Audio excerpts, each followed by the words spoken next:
was talking about being in Arkansas. Well, in 1948, my grandma was in Arkansas with us, and she passed on. No, she was living with Aunt Marie and Uncle Jim in Arizona at that time. But she was brought back to Chicago to be buried, and now she lays beside her Phil. She was 81 years old, and so that was really the end of an era. A nice grandma, really nice. Many of our old family members are buried at Mount Carmel Cemetery. I love going there. Just looking at the pictures, you know, Italians put pictures on their monuments, and you just look at the picture and you wonder, oh, look at them all dressed up there.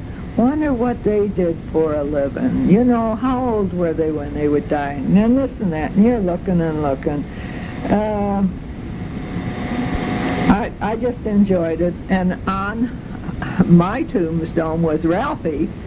We have a picture of me and Ralphie in our river clothes. We're not all dressed up fancy. We're on the river. We're on the Middle Fork of the Salmon River, and we're sitting close together, and I've got my arm around him, hugging him, and it's sweet. People look and wonder, what is that? I said, that's Italian.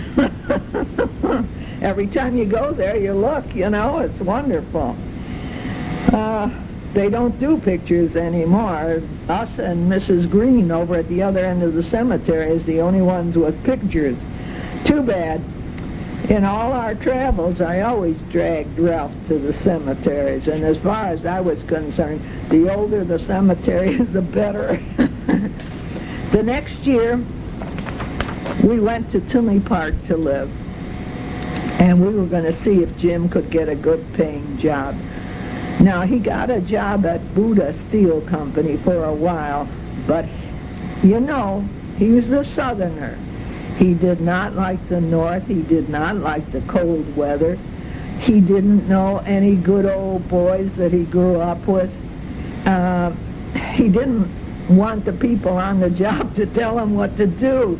And I told him, I said, you know, you have bosses. You have to listen to what they say. Well, I'm not going to do that. Well, they don't know any more than I do. Oh, gosh. It was too hard for him. So back to Clinton.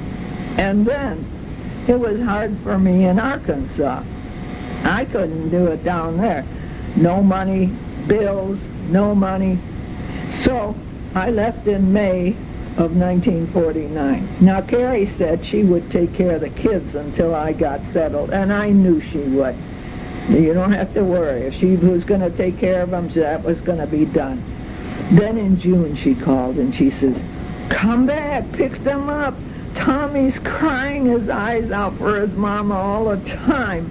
I guess Sally was too young to know that I was gone. Carrie said, they belong with their mama. So I went back and picked them up and took them with me on the bus. I had a tiny trailer parked behind Jardines, and my ma in town took care of the kids. I would ride my bike through town to Becerra's mushroom plant where I picked mushrooms. Yes, picked the mushrooms for a living. I would see the kids at noon. I'd go there and have some tomato soup. And then after work, I'd see the kids and spend a couple hours. And then I'd bike back to the trailer.